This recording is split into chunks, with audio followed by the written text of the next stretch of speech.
ആയവന ഗ്രാമപഞ്ചായത്തിലെ ഇരുകരകളിലുമുള്ള ജനങ്ങൾക്ക് ആശ്വാസമായി തോട്ടഞ്ചേരി പാലത്തിന്റെ നിർമ്മാണം ആരംഭിച്ചു.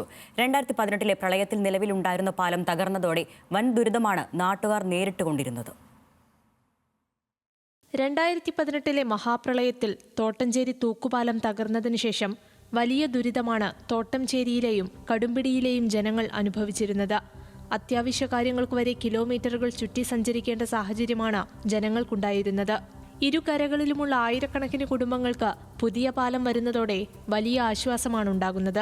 പ്രധാനമന്ത്രി ഗ്രാമീണ സഡക് യോജന പദ്ധതി പ്രകാരം 8.5 കോടിയോളം രൂപ മുതൽ മുടക്കിയാണ് 110 മീറ്റർ നീളത്തിൽ പുതിയ കോൺക്രീറ്റ് പാലം നിർമ്മിക്കുന്നത്.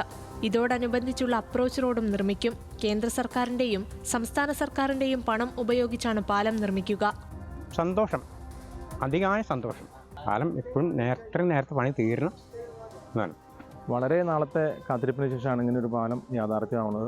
ഞങ്ങൾ സമീപവാസികളെല്ലാവരും അതിൽ വളരെ സന്തോഷമാണ്. ഇപ്പോൾ കുട്ടികൾക്കാണെങ്കിലും സ്കൂളിൽ പോകുന്ന ധാരാളം കുട്ടികൾ അക്കരയിൽ നിന്ന് ഇക്കരയ്ക്ക് വരാനുണ്ട്. അതുപോലെ ഇക്കരയിൽ നിന്ന് പല ആളുകളും ഓരോ തൊഴിലും ഭരണമായിട്ട് ബന്ധപ്പെട്ട് അക്കരയ്ക്ക് പോകാനുണ്ട്. എല്ലാവരും അതിൽ വളരെ സാറ്റിസ്ഫൈഡ് ആണ്. നിരവധി പ്രതിഷേധങ്ങൾക്കൊടുവിലാണ് പുതിയ പാലത്തിന്റെ നിർമ്മാണ പ്രവർത്തനങ്ങൾക്ക് തുടക്കമായിട്ടുള്ളത്. ലോക്സഭാ ഇലക്ഷനിൽ വോട്ട് ബഹിഷ്കരിക്കുന്ന സാഹചര്യം വരെ പദ്ധതിയുമായി ബന്ധപ്പെട്ടുണ്ടായി. സ്കൂൾ കുട്ടികളടക്കം വലിയ ദുരിതമാണ് പാലമില്ലാത്തതിനാൽ അനുഭവിച്ചുകൊണ്ടിരുന്നത്. മൂവാറ്റുപുഴ നഗരത്തിലേക്ക് എത്തിപ്പെടുന്നതിനുള്ള ഏറ്റവും എളുപ്പമുള്ള വഴിയായി ഇതോടെ തോട്ടംചേരി പാലം മാറും. പാലം ഉപയോഗശൂന്യമായതോടെ കടത്തുവള്ളത്തെയാണ് പ്രദേശവാസികൾ ആശ്രയിച്ചിരുന്നത്. 1 വർഷത്തിനകം പാലത്തിന്റെ നിർമ്മാണം പൂർത്തീകരിക്കുന്ന വിധമാണ് പ്രവർത്തനങ്ങൾ ആരംഭിച്ചത്.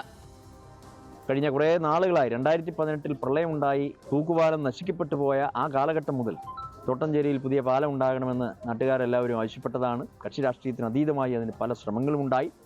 നേരത്തെ തുടക്കം കുറിച്ച പദ്ധതി അത് വൈകിപ്പോവുകയും ചെയ്ത ഒരു പശ്ചാത്തലത്തിലാണ് ഇവിടെ ഒരു കോൺക്രീറ്റ് പാലം വാഹനങ്ങൾ കടന്നു പോകുന്ന തരത്തിലുണ്ടാവണമെന്നുള്ള പൊതു ആവശ്യമുണ്ടായത്.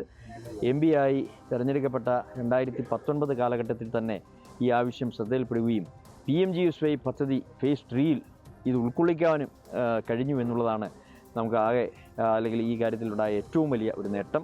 ഡീൻ കുര്യാക്കോസ് MP-യുടെയും മാത്യു കുഴൽനാടൻ MLA-യുടെയും ശ്രമഫലമായാണ് ഇത്തരത്തിലുള്ള ഒരു നിർമ്മാണ പ്രവർത്തനങ്ങൾക്ക് തുടക്കമായിട്ടുള്ളത്. ന്യൂസ് മലയാളം, കൊച്ചി.